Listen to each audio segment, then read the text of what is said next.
오늘 새벽 우리에게 주신 하나님의 말씀은 느헤미야 11장의 말씀, 구약성경 743면입니다.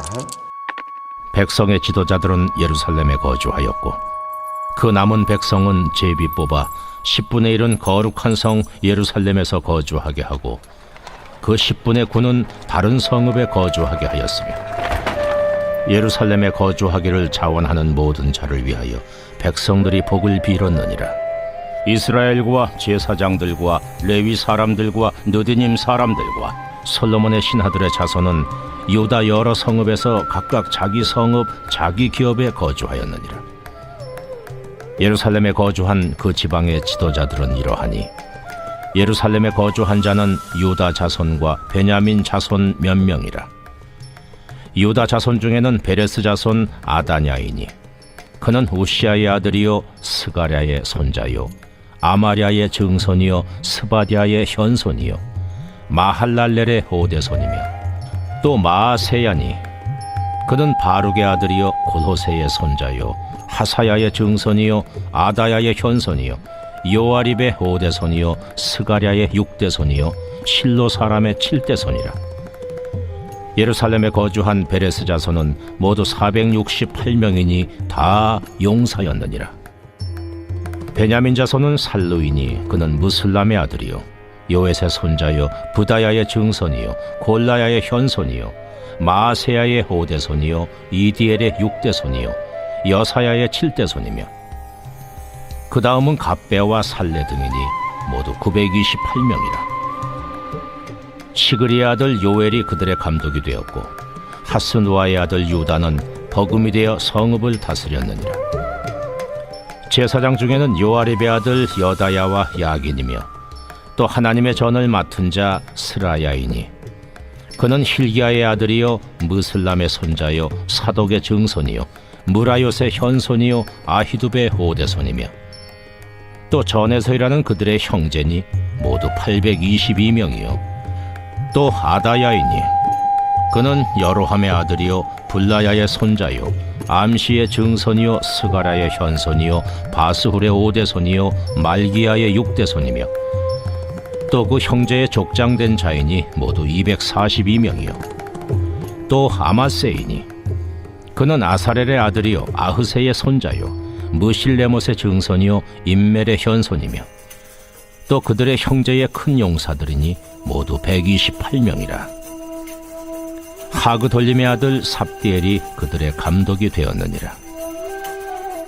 레위 사람 중에는 스마야이니 그는 하습의 아들이요 아스리감의 손자요 하사비아의 증손이요 분니의 현손이며 또 레위 사람의 족장 삽부대와 요사바시니 그들은 하나님의 전 밭간일을 맡았고 또 아삽의 증손 삽디의 손자 미가의 아들 마따냐이니 그는 기도할 때에 감사하는 말씀을 인도하는 자가 되었고 형제 중에 박부갸가 버금이 되었으며 또 여두둔의 증손 갈랄의 손자 삼무아의 아들 압다니 거룩한 성의 레위 사람은 모두 284명이었느니라. 성 문지기는 악굽과 달몬과 그 형제이니 모두 172명이며 그 나머지 이스라엘 백성과 제사장과 레위 사람은 유다 모든 성읍에 흩어져 각각 자기 기업에 살았고 느디님 사람은 오벨에 거주하니 시하와 기스바가 그들의 책임자가 되었느니라. 노래하는 자들인 아삽 자손 중 미가의 현손 마따냐의 증손 하사비아의 손자 바니의 아들 우시는 예루살렘에 거주하는 레위 사람의 감독이 되어 하나님의 전 일을 맡아 다스렸으니 이는 왕의 명령대로 노래하는 자들에게 날마다 할 일을 정해 주었기 때문이며 유다의 아들 세라의 자손 곧 무세사벨의 아들 부다히아는 왕의 수하에서 백성의 일을 다스렸느니라. 마을과 들로 말하면 유다 자손의 일부는 기럇 아르바와 그 주변 동네들과 디본과 그 주변 동네들과 여갑스엘과 그 마을들에 거주하며 또 예수아와 몰라다와 벳벨렉과 하살수알과 부엘세바와 그 주변 동네들에 거주하며 또 시글락과 무고나와 그 주변 동네들에 거주하며 또 에느림몬과 소라와 야르뭇에 거주하며 또 산와와 아둘람과 그 마을들과 라기스와 그 들판과 아세가와 그 주변 동네들에 살았으니 그들은 부엘세바에서부터 흰놈의 골짜기까지 장막을 쳤으며 또 베냐민 자손은 게바에서부터 믹마스와 아야와 베델과 그 주변 동네들에 거주하며 아나돗과 놉과 아나냐와 하솔과 라마와 깃다임과 하딕과 스보임과 느발랏과 로드와 오노와 장인들의 골짜기에 거주하였으며 유다에 있던 레위 사람의 일부는 베냐민과 합하였느니라. 오늘도 말씀의 은혜 가운데 거하시는 복된 한 날 되시기를 바랍니다. 요즘에 대구에 참 아파트가 많이 생깁니다. 주변에 주요 지역에 아파트가 세워지면 많은 사람들이 몰려서 청약률이 올라간다고 하죠. 사람들이 많이 몰렸기 때문에 추첨을 해서 그 지역에 누가 들어갈 것인가 이 청약을 받게 됩니다. 근데 이와 반대로 인기가 없는 지역에 아파트가 세워지면 청약률이 높아지긴커녕 때로는 미달이 되기도 하죠. 때로는 공실이 생기기도 합니다.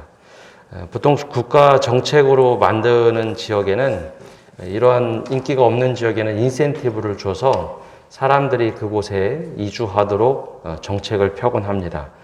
현대에는 이렇게 사람들 선호에 따라서 들어가고 싶은 곳, 살고 싶은 곳, 이런 지역들이 나눠집니다. 이익이 되고 생활 편의 시설이 부족하면 사람들이 선호하는 것을 꺼리죠. 그래서 오히려 선호하는 지역이 아닐 경우는 이러한 시설들을 많이 만들어서 이주하도록 합니다. 오늘 말씀에는 이 사람들 이주하는 이야기가 등장을 하는데 과연 예루살렘은 어떤 곳이었을까 하는 겁니다. 워낙 오래전 일이고 우리가 실제로 예루살렘에 대한 이해가 없기 때문에 그냥 상상만 하게 되는데요. 에스라와 느헤미야 말씀에서 나왔던 이 예루살렘 성은 솔로몬 시대에 만들었던 그런 화려한 성읍이 아닙니다. 당시 초창기에만 지을 때만 하더라도 다윗이 오랫동안 준비하고 솔로몬이 아주 화려한 성전을 짓고 또 성읍을 완벽하게 만들어서 오랫동안 지속되었지만 결과적으로는 이 성읍이 완전히 무너지게 되죠. 그래서 에스라 느헤미야 시대에 성전을 중수하고 그래서 수룹바벨의 성전이라고 이야기하고 또 시간이 한참 지나서 성벽도 무너졌기 때문에 성벽을 재건하는 것이 오늘 바로 이 앞에 나왔던 말씀입니다. 사람들이 대거 1차, 2차, 3차 포로 귀환에 돌아와서 성전을 재건하고 성벽을 지었습니다. 이제 헷갈리면 안 되는 것이 성전은 말 그대로 예배당과 같은 성전이고요. 성벽을 지었다는 것은 예루살렘 큰 테두리에 이 성곽을 다시 중수했다는 겁니다. 그러면 예루살렘은 굉장히 매력적인 도시가 되었을까 하는 겁니다. 바로 앞서서 성곽을 질 때 성곽을 보초설 사람들이 없어서 사람들이 그 주변에 살던 이들이 자기 집 가까운 데 가서 성벽 보초를 섰던 일들을 볼 때 예루살렘 성은 모든 성의 기능을 상실했던 곳입니다. 그 안에 적어도 수만 명 이상의 사람이 살아야 하는데 이미 성의 기능을 다 잃어버렸기 때문에 그 성 안에 들어가 사는 사람들이 아주 적었습니다. 이제 외형적인 성벽을 다 갖추었습니다. 그리고 지난주의 말씀처럼 초막절을 지키고 말씀을 듣고 이제 우리가 다시는 수치를 당하지 말자. 우리가 다시는 하나님 앞에 범죄하지 말자. 통혼했던 것을 다 멈추고 회개하고 눈물을 흘리며 자복하는 시간을 적어도 한 달 이상 가졌습니다. 그러면 이제 예루살렘 성읍에 들어가 살아야 되는데 근데 이것이 만만치 않은 겁니다. 요즘으로 이야기하면 이 성읍은 새로 된 신도시가 아니라 완전히 구도심에 폐허가 되어 있는 곳입니다. 겉으로는 성곽은 짓고 성전은 어느 정도 중수가 됐지만 실제로 사람들이 들어가 살기에는 녹록지 않은 구도심과 같은 곳이죠. 아마 빈집 하루 이틀 된 것은 몰라도 오래된 빈집 들어가서 수리하려면 굉장히 수고로움이 필요하죠. 그래서 오죽하면 빈집을 새로 수리하는 것보다 새로 짓는 게 낫겠다라고 하는 말이 나올 정도로 빈집 수리하는 것이 어렵습니다. 근데 성경에 나오는 이 예루살렘의 성읍은 적어도 100년 이상 동안 폐허가 됐던 도시입니다. 그래서 성곽을 졌다고 해서 어느 누구도 쉽사리 이렇게 들어가지 못합니다. 그래서 오늘 말씀 1절에 이렇게 시작이 됩니다. 백성의 지도자들은 예루살렘에 거주하였고 그 남은 백성은 제비 뽑아 10분의 1은 거룩한 성 예루살렘에서 거주하게 하고 그 10분의 9는 다른 성읍에 거주하게 하였으며, 제일 먼저 나서서 성읍에 들어간 사람들은 백성의 지도자들이었습니다. 백성의 지도자들이 우리가 먼저 예루살렘 성읍에 들어가서 거주하겠다 나섰습니다. 그러면 지도자들이 나섰다고 하는 것은 당장 그 당시 문화로 볼 때 남성들 몇 명만 들어가서 거기에 살았는가? 아니, 그것은 아닙니다. 1차 귀환, 2차 귀환, 3차 귀환, 특별히 3차 귀환했던 느헤미야와 함께 귀환했던 사람들이, 그 가운데 지도자들이 우리가 먼저 예루살렘 성읍에 들어가겠다 자원하고 그 가족이 함께 들어간 겁니다. 먼저 우리가 이렇게 하지 않으면 어느 누구도 할 수 없다라는 것을 먼저 솔선수범한 것이죠. 이것이 현대 교회도 마찬가지입니다. 어려운 일이 있거나 힘든 일이 있으면 지도자들이 먼저 나서서 할 때 어떤 일들을 감당할 수가 있습니다. 이 초기 예루살렘 이 성읍에 들어간다는 것 많은 이들이 걱정하고 두려워했죠. 오래된 성읍에 들어간다는 것 힘든 일입니다. 그러나 이 지도자들은 자신들의 가족을 데리고 들어가서 먼저 그곳에 살겠다고 결정을 합니다. 이제 그 다음이 문제입니다. 먼저 이렇게 지도자들이 들어가서 사는 것은 가능한 일입니다. 그래도 책임감을 가지고 우리가 하겠다. 이 각 지파별 지도자들이라기보다는 이 사람들은 유다 지파와 베냐민 지파의 지도자들입니다. 우리가 먼저 이렇게 하겠다. 그러면 이제 나머지는 어떻게 할 것인가? 오늘 말씀을 보면 남은 백성은 제비 뽑아 10분의 1은 거룩한 성 예루살렘에서 거주하게 하고 10분의 9는 다른 성읍에 거주하게 하였으며, 이 말씀을 해석하는 것이 두 가지로 극단적으로 나눠집니다. 어떻게 나눠지는가 하면, 전자는 먼저 보통 일반적으로는 이렇게 해석을 많이 합니다. 예루살렘 성읍 들어가 사는 것이 너무 어렵다라고 인식이 돌자 사람들이 잘 들어가려고 하지 않는 겁니다.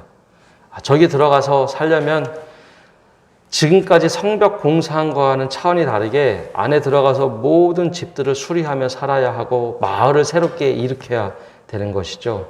없는 것에서 새롭게 지면은 모든 것이 새롭지만 이것은 구도심가를 새롭게 사람들이 살아가면서 바꿔내야 하는 겁니다. 그래서 어느 누구도 쉽사리 하지 못하는데 지도자들은 들어가 산다고 하고 사람들도 들어가 살아야 되는데, 야, 우리가 하나님 앞에서 10분의 1을 드리는 것처럼 우리 인구의 10분의 1도 하나님께 드리는 것이 맞겠다. 그래서 잘 사람들이 꺼리는데 그때 제비를 뽑아서, 야, 10분의 1은 우리가 하나님께 드려야 하니 10분의 1은 들어가서 살자. 다들 꺼려하는 가운데 10분의 1이 그 들어가서 살도록 하고, 그 10분의 1을 모든 주변에 있는 사람들이 2절 말씀처럼 예루살렘에 거주하기를 자원하는 모든 자를 위하여 백성이 복을 빌며 그곳에 들어가게 했다라고 해석하는 분도 있고, 좀 반대로 해석하는 분도 있습니다. 예루살렘 성곽이 다 지어지고 지도자들이 들어가 산다고 할 때 백성들의 마음이 바뀐 겁니다. 야, 그래, 우리가 지금 여기 고향까지 돌아왔는데 우리가 이러지 말고 자원하는 마음으로 우리가 성읍에 들어가서 예배 처소를 바꾸고 성읍을 재건하자. 다윗의 성읍을 재건하는데 우리가 바로 먼저 우선해야 되겠다. 너무 많은 사람들이 몰렸다라고 보는 관점도 있습니다. 너무 많은 사람들이 자원해서 우리가 먼저 들어가겠다 하니, 그러면 그렇게 하지 말고 우리가 제비를 뽑아서 하자. 제비를 뽑아서 누가 먼저 성읍에 들어갈 것인가. 그리고 성읍에 들어가서 하나님 성전 옆에 살면서 어떻게 마을을 재건하고 다윗 시대를 어떻게 재건할 것인가. 우리가 그것을 한번 이루어 보자라고 해서 제비를 뽑았다라고 보는 견해도 있습니다. 이게 어떤 견해가 더 확실하게 옳으냐라고 하는 것은 학자들마다 좀 다릅니다. 근데 이것을 어떤 관점으로 보느냐에 따라서 우리가 자원하면서 할 수 있고 아니면 억지로 하는가, 이 큰 관점으로 나눠집니다. 우리 현대에 있는 우리 교회도 다 마찬가지입니다. 어려운 일이 있으면 지도자들이 먼저 나서서 하는 경우도 있고 또 그 일들을 다 회피하는 경우도 있습니다. 그러나 반대로 보면 그 가치 있는 일이고 고귀한 일이기 때문에 우리가 먼저 나서서 하겠습니다 하는 사람들이 있을 때 이 마을이 새롭게 형성된 예루살렘처럼 교회도 새롭게 일어나고 새로운 도전 가운데 나갈 수 있다는 겁니다. 근데 재미난 것은 오늘 말씀에 3절부터 명단들이 나오기 시작합니다. 3절, 4절에 지나가면 명단들이 나오는데요. 3절에 이렇게 기록되어 있습니다. 이스라엘과 제사장들과 레위 사람들과 느드님 사람들과 솔로몬의 신하들의 자손은 유다 여러 성읍에서 각각 자기 성읍, 자기 기업에 거주하였느니라. 예루살렘에 거주한 그 지방의 지도자들은 이러하니. 무슨 얘기인가 하면 10분의 1은 예루살렘에 들어가 살았고 10분의 9는 자기들 성읍에 이제 뿔뿔이 흩어져서 살게 되었습니다. 근데 성경에 기록된 이름이 누군가? 성경에 기록된 이름은 10분의 9에 대한 관심보다는 예루살렘 성에 들어와서 누가 살았는가에 관심이 훨씬 더 많습니다. 지도자들의 이름이 나옵니다. 근데 지도자들의 이름도 재미나게 표현한 것은 그 사람들의 이름만 쓴 것이 아니라 야, 그 집 누구네 집안이래. 누구네 7대 손부터 할아버지, 7대 할아버지, 6대, 5대, 4대, 3대, 3 하면서 100년 이전에 이 지역에 살았던 사람들의 이름이 다 등장을 합니다. 야, 그 집 사람들이 이 동네에 들어와서 예루살렘 성읍을 재건했더라. 지도자들이 나오고 제사장이 나오고 그 다음에 레위인이 나오고 느드님 사람들이 나오고 그 다음에 기타 사람들, 그 마을에 들어와서 살았던 일반 사람들의 명단이 오늘 등장을 합니다. 그리고 그 외에 25절부터는 마을 이름밖에 나오지 않습니다. 그 주변에 있던 마을에 그러면 누가 살았는가가 아니라 어떤 마을에 사람들이 정착했는가, 그 이름만, 마을 이름만 기록을 하고 있습니다. 하나님께서 기억하셨던 이름, 성경이 기록된 이름들은 예루살렘 성읍에 들어와서 자원하면서 살았던 사람들, 제비를 뽑던 어떻게 했던 그 지역에 들어와서 살았던 사람들의 이름을 기억하며 하나님께서 예루살렘 성읍을 다시 재건하셨다라는 것, 오늘 말씀을 통해 우리에게 들려주고 있습니다. 매사가 다 쉬운 일만은 없습니다. 어려운 일들도 있고 쉬운 일들도 있지만 특별히 어렵다 생각이 된 것, 그때 가장 먼저 지도자들이 나서야 된다는 것. 근데 지도자들이 과연 누군가? 바로 그것은 먼저 솔선수범하며 나서는 이들이 영적인 지도자들인 겁니다. 그리고 제비를 뽑던 어떻게 했던 나중에 자원하는 사람들에게 정말 큰 축복을 해서 그 사람들이 재건하도록 할 때 예루살렘 성읍이 재건되었던 것처럼 교회도 동일한 은혜 가운데 항상 이런 원리대로 움직여지게 되어 있습니다. 이 앞에서 일하는 사람들을 축복할 때 그 10분의 9가 지지해 줄 때 이 10분의 1이 예루살렘 성읍을 재건했던 것, 이것이 바로 교회의 문화에도 동일하게 적용이 되어야 합니다. 바로 이 은혜가 우리 가운데 함께하기를 바라며 또 우리도 또한 내가 하지 못한다 할지라도 내가 10분의 9에 속한다면 열심히 일하는 10분의 1을 축복해주고 또 10분의 1에 속했다면 하나님, 제가 먼저 주님의 일을 감당하겠습니다 늘 고백하며 살아가는 성도 여러분 되시기를 바랍니다. 기도하겠습니다. 하나님, 오늘도 느헤미야 말씀을 통해서 은혜를 받고 기도를 합니다. 하나님, 느헤미야 시대에 성벽을 재건하고 예루살렘 거주하는 상황이 되었을 때 하나님 먼저 나섰던 지도자들을 생각하게 하여 주옵소서.